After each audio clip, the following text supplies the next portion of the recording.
Mia, yung ate mo magulo. Hi. Hi, Mitch. Dati ako nagtatrabaho bilang entertainer dito sa Japan. Ngayon, may asawa na akong hapon. Dalawa na ang anak ko. Ayun yung anak ko, yung naka-jacket.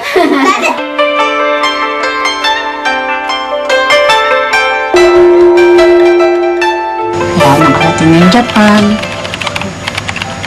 Asawa ko ng Japanese.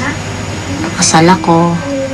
Ito yung video diary na ipinadala sa atin ng magkapatid na Risa at Mitch. Pareho silang entertainer sa Japan. At dito sa part na ito, tinutour tayo ni Risa doon sa bahay niya sa Japan.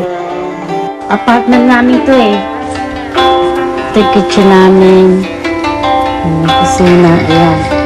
Napakasikip ng kwarto. Tapos sinabi niya na 8 raw silang mga entertainers na nagsasama-sama, nagsishare dun sa iisang kwartong yon. Kahit naman kasi umalis ka sa Pilipinas sa singer ka, tulad ko singer ako noon, umalis ako sa Pilipinas.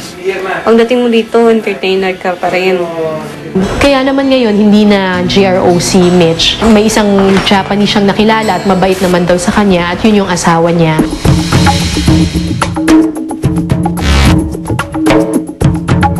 Tapos ko nang maligo, magme-makeup na ako. Mahirap ang buhay sa Philippines. Maaga ako nag-asawa. Parang hindi rin ako maasa sa asawa ko. Trabaho ako. Ano kami dito? Waitress. Waitress sa snack. Karaoke. Malit na club lang naman yung pinapasukan ko. Hindi naman kalakihan. Yung sahod ko, okay lang naman sa budget ko kahit papano. Pero daw dun sa loob ng club, talaga daw hindi maiwasan na meron daw talagang nambabastos sa kanila.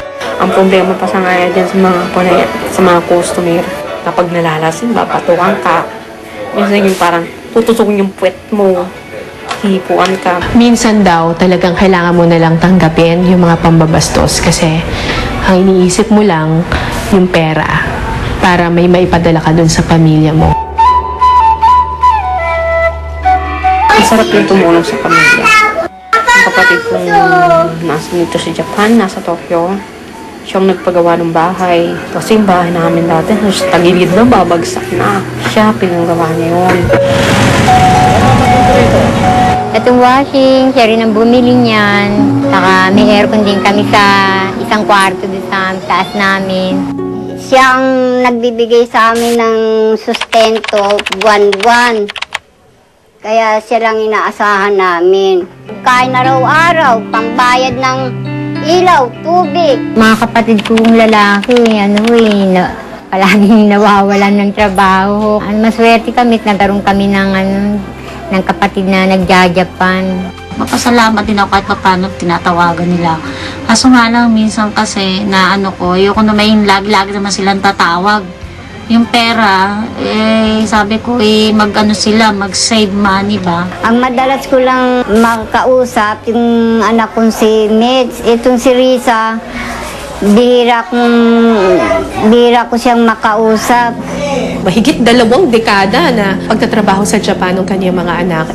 Mga bilang daw sa kamay yung times na bumisita at bumalik dito sa Pilipinas si Riza. Kaya naman, gumawa kami ng paraan para kahit papano magkaharap sila at magkausap.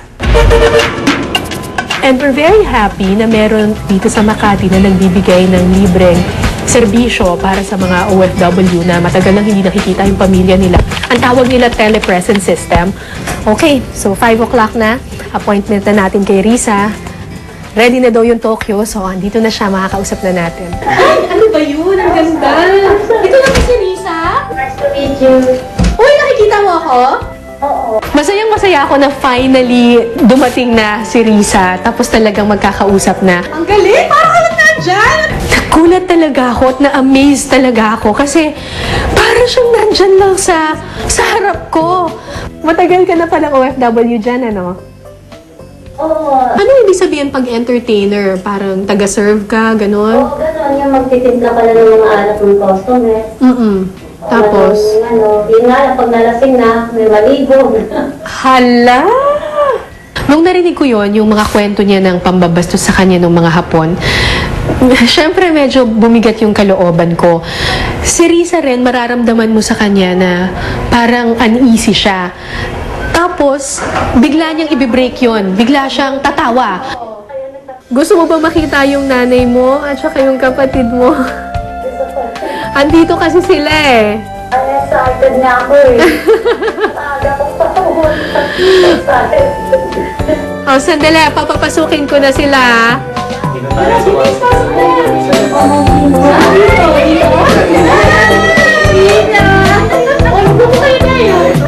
Doon ko unang nagpakita ng emotion si Risa kasi nung nakita niya yung nanay niya, yung kapatid niya, at saka yung mga pamangkin niya, naiyak siya. High-tech na high-tech ko dahil kasi laki ng screen. Parang sa sinin eh. Tapos iniwan namin yung pamilya para sila-sila na lang yung mag-usap, para magkaroon naman sila ng private time. Sayang wala si Mechi, yung mama niya. May trangkaso daw. Pinadala ko silang Valentine's card. Pinadala ko sila, oo. Pinadala namin. Pag-usapan namin yung tungkol din sa mga pamangkin kung kumusta na sila, yung pamangkin kong 3. Risa ka na ba? Sabi mo na ipapadala ka pala. Wala pa akong kanta. Anong klase yun? Computer. Yan ako kay Eyam. Sa kanila daw, wala sa kanila. Sasabay ko na nga rin. Ako, sige. O, babay na daw kasi Babay na. Thank you very much. Bye-bye! I just hope na ma-appreciate nung nanay nila, nung kapatid, yung mga pinapaaral nila, yung pera na nakukuha nila dun sa paghihirap ng kanilang mga kamag-anak sa abroad. Sir, sana kung nasa tabi ko lang kayo. Yung lapit-lapit nyo sa akin. Gusto ko na kayo. Alam niyo kung gaano kayo kamahal. May 7. Hindi po sa inyo, hindi ko makikita. Kayang kaya. Tsaka ate ko mga pamangkin ko po.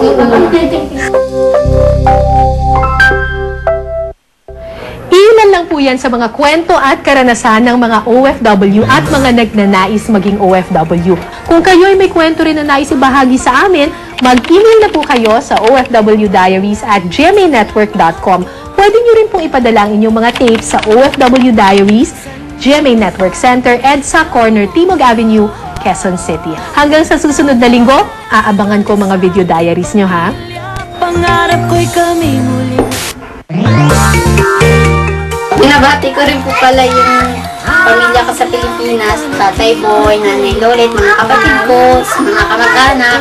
Ito po kami dito, okay naman. San mang panig na Bumabati ako dyan sa Pilipinas, sa inyong lahat dyan. Sa mga pamilya ko, mga kaibigan ko. Oh, Joey, salamat sa tawag mo. Kamusta, Lori, Roach, Bang? ito ang kwento ko.